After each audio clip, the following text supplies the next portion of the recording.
தமிழ் சினிமாவில் முன்னணி நடிகராக வலம் வருபவர் நடிகர் விஜய். இவருக்கு ஜேசன் சஞ்சய்ன்ற மகனும் திவ்யா சாஷான்ற மகளும் இருக்காங்க. நடிகர் விஜய் தான் நடித்த சில படங்களில் பாடல்களில் ஜேசன் சஞ்சயை நடிக்க வைத்தும் இருக்கார். குறிப்பாக போக்கிரி படத்தில் வரும் வசந்த முல்லை பாடலிலும், வேட்டைக்காரன் படத்தில் வரும் நான் அடித்தா தாங்க மாட்டேன்ற ஆகிய பாடல்களில் ஜேசன் சஞ்சய் சில காட்சிகளில் சிறப்பு தோற்றத்திலையும் நடித்திருப்பார்.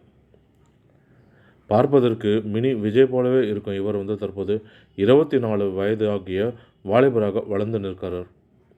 ஜேசன் சஞ்சய் சில ஆண்டுகளுக்கு முன்பு கனடாவில் இருக்கிற திரைப்பட கல்லூரி ஒன்றில் பயிற்சி பெற்றும் வந்தார்.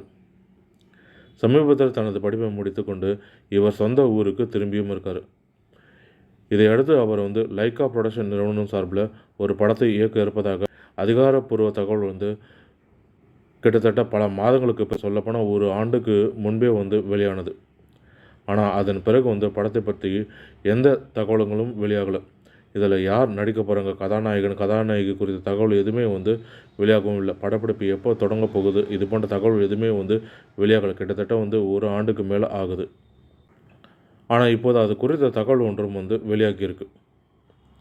சஞ்சய் தனது படத்தில் ஹீரோவாக தேர்ந்தெடுக்க பல்வேறு வளர்ந்து வரும் கதாநாயகிகளோடு பேச்சுவார்த்தைகளும் நடத்தியிருக்காராம். அதில் கவின், அசோக் செல்வன் உள்ளிட்டவர்களும் பெயர்களும் அடிபடுது. ஆனால் ஏதோ ஒரு சில காரணங்களால் அவர்கள் எல்லாமே இதில் நடிக்க ஒப்புக்கொள்ளலை.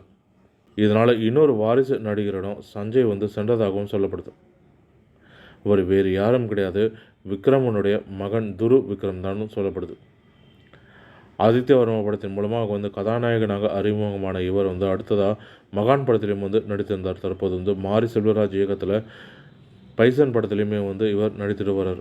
இவர் தான் தற்போது விஜய் மகன் இயக்கும் படத்தில் ஹீரோவாக நியமிக்கப்பட்டிருப்பதாகவும் கூறப்படுது.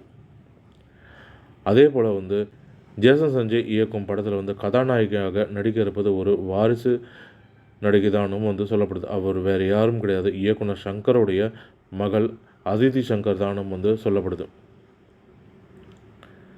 அதே போல் இந்த படத்துக்கு இசையமைப்பதும் ஏஆர் ரகுமான் அவர்களுடைய மகன் ஏஆர் ஆமீன் தான் இந்த படத்துக்கு இசையமைக்கப்படுவதாகவும் தகவல்கள் வெளியாகியிருக்கு. இது குறித்த அதிகாரப்பூர்வமான தகவல்கள் கூடிய விரைவிலே வெளிவரும் சொல்லப்படுது. மேலும் இது போன்ற தமிழ் சினிமா தொடர்பான சுவாரஸ்யமான தகவல்களுக்கு ஆர்என் தமிழ் செய்திகள் யூடியூப் சேனலை பார்ப்போம். நன்றி, வணக்கம்.